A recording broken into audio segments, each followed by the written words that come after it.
Hello, everyone, and welcome back. So, I wanted to talk about episode 4, which was Summer Lights. And I had a lot of trimming to do as I had a feeling I would need to do this because it was a very content rich episode. And I also want to apologize if I sound a little funny. I don't know if it's allergies or a head cold, so I'm just going to apologize before I jump on into this. So let's go ahead and get started. Now, the way she goes about asking Ko to the festival with her is completely changed from the manga, and I don't know if I really appreciated this, and this is what I meant per my last episode about Akane being so stiff from the manga.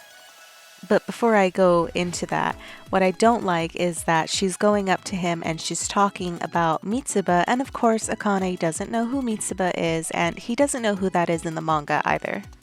It was the fact that the episode just started just straight away with her going straight up to him, and it didn't start with her talking about how he's feeling down. I had to go back to episode 12 from season 1 to pull some of these screenshots about how she's thinking about Ko and how he might be feeling down. And it's because of that concern for him that she's thinking of different ways that she could cheer him up. What are things that I can do for him? Which then would have made more sense of her going up to Akane and then getting his advice on, like, hey, what are some of your ideas on how I can cheer up my friend? However, in the manga, Akane goes over to Nene and he actually asks Hanako, like, hey, how long are you going to be hanging around?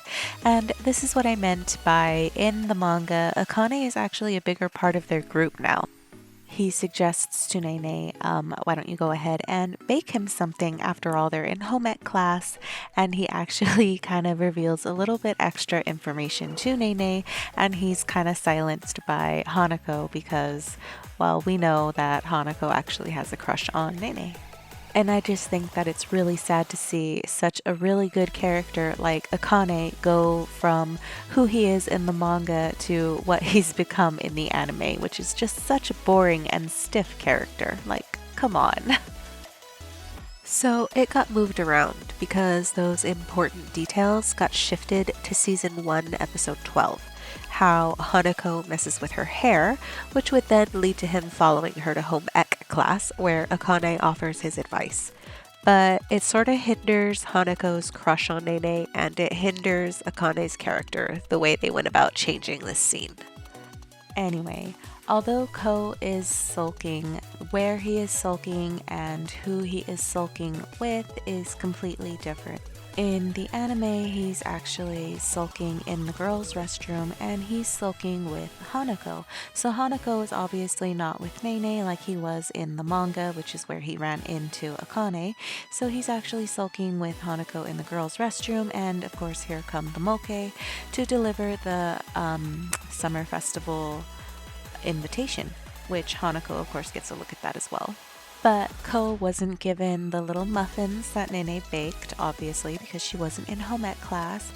And in the manga, Ko was actually sulking by himself in a classroom when the moke showed up. The moke deliver the muffins and they deliver the note to Ko, and then we lead into everything else with Hanako teasing them, and they eventually end up going to the festival themselves in the boundary. And I did appreciate more or less how accurate it was to how Hanako teases them in the manga. That was pretty cute and accurate. I really enjoyed how they pulled this still shot from the manga and how they animated it. It was pretty much pulled straight from the manga, and I really enjoyed that touch that they pulled from there. I thought that was really nice. And to be honest, I think I appreciated the anime's more simplistic explanation of the boundaries being a place where this life meets the next life, versus the manga that kind of more or less explains the boundaries as being some place without a master. So after Hanako goes and puts the little triangle celestial crown on Ko and explains to him, like, hey, you need to wear this while you're down here or you're gonna get eaten. They're waiting for Nene to show up while she's going ahead and changing with Yako. And a lot of that was more or less the same from the manga, including the little pose of Ko and Hanako waiting for her, which I loved. Although I definitely love their expressions in the anime a little bit more than I do in the manga, as they look a little bit more excited to see her. But I don't think I like Nene's animation. No offense, I know, just being nitpicky, but I just think she looks cuter in the manga. I'm sorry. Moving past that, they more or less keep the same excited expressions as they do in the manga. Hanako, of course, still teases her, and she does retaliate against that teasing, which I do love because, hey, you don't tease me. I do love that about Nene, and I do love that they kept that they kept all of that the same from the manga. I do like that about this episode more or less, that they kept a lot of that the same. Though for this one little moment, I wish they would have kept the part the same. I wish they would have kept the little Hakujodai in the background when Hanako is right there, because in the manga it shows him having a little bit of those little heartbeats, you know, the little doki dokis that show him falling in love with her. And maybe it shows that he's a little bit more excited that he's there with her, celebrating the festival with her.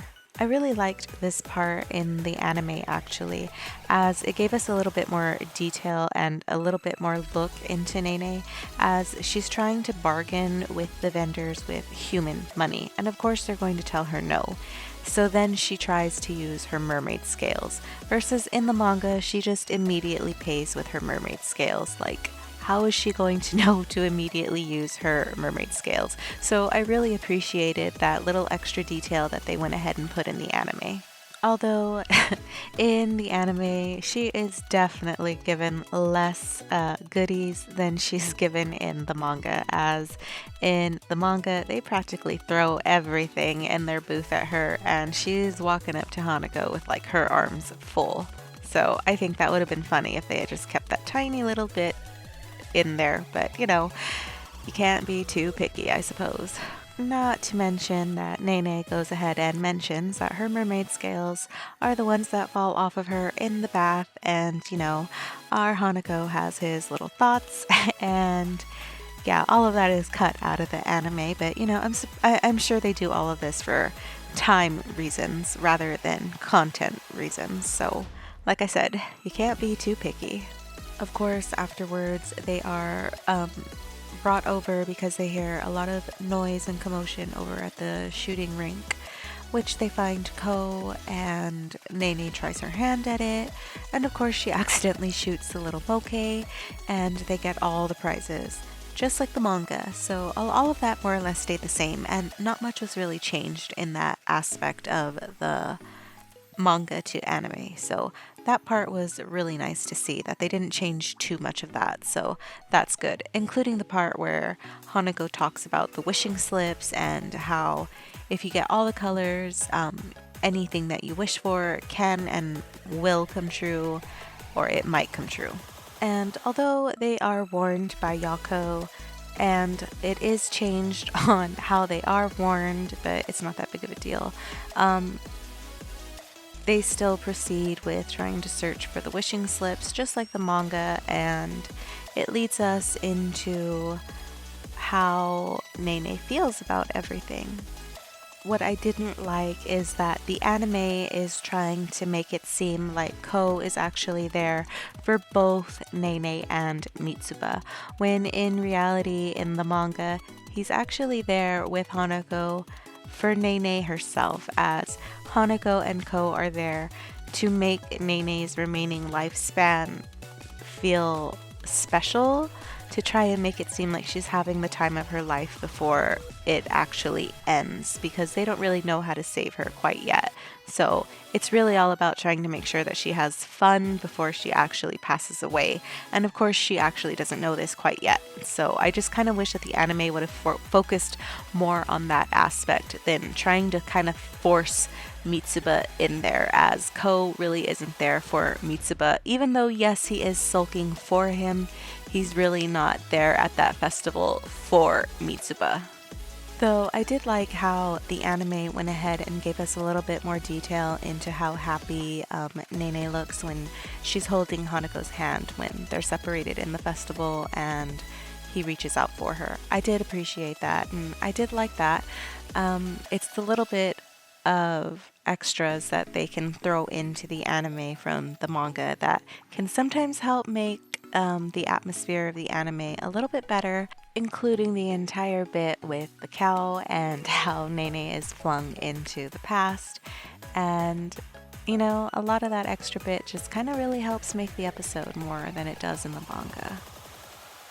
And I actually liked that they threw this little bit in from the manga. That was fun to see in the show. They actually threw that in exactly. It was basically a colored animated panel, so that was awesome. So for the second half of the anime, when she's in the past, it did seem to stay more or less pretty loyal to the manga, though a little bit was changed here or there. It didn't seem to be that significant. And I loved that they decided to keep in the little bit about her ankles being swollen, and they are not. So it was definitely nice to see that the second half of the anime decided to stay more or less pretty loyal to the manga source, and I definitely loved seeing Nene recognize that this is young Hanako, aka Yuki Amane. And he is just absolutely adorable. And I actually kind of look forward to the day we get to see Tsukasa be animated. But I did like that they included how she cleans his face off, though in the manga he definitely throws more of a fit. I wish they would have kept that in because it's absolutely adorable. So, as I said before, a lot of it stayed pretty truthful to the manga source, including how he talks about wanting to go to the moon to be an astronaut when he grows up, including how Nene thinks about how if all of this is a dream, she hopes that this could also be a dream, how this little boy grows up to kill his own brother, but we know, unfortunately, that it's not a dream. She does look a little less emotional in the anime compared to the manga scene when she hands him the wishing slips. I just kind of wish they would have kept that little bit of emotional sense when she gives them to him, because it's obviously very important to her because she obviously loves Hanako.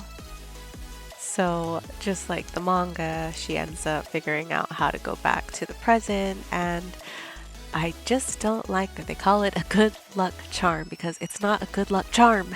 It's a magic spell. She calls it a magic spell. It's called a magic spell in the manga, and if we go back to a different chapter, it's called a magic spell. And I don't know if that's related to the fact that she's a current Kanagi, but it's a magic spell. Anyway, so she wakes up and she is back in the present after getting whacked by a cow, and she wakes up back in the present just like the manga. And just like the manga, we see young Amane tying the wishing slips to the bamboo slip, hoping he gets to see Nene again in the future, just like the manga. So all of that stayed 100% truthful, and I absolutely loved that.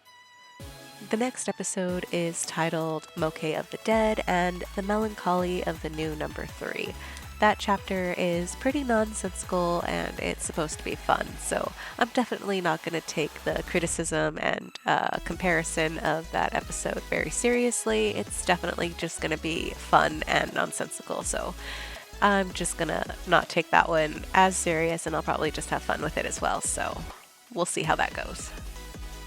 Anyways, thank you guys so much for watching. I hope you all enjoyed. I'll see you all next week.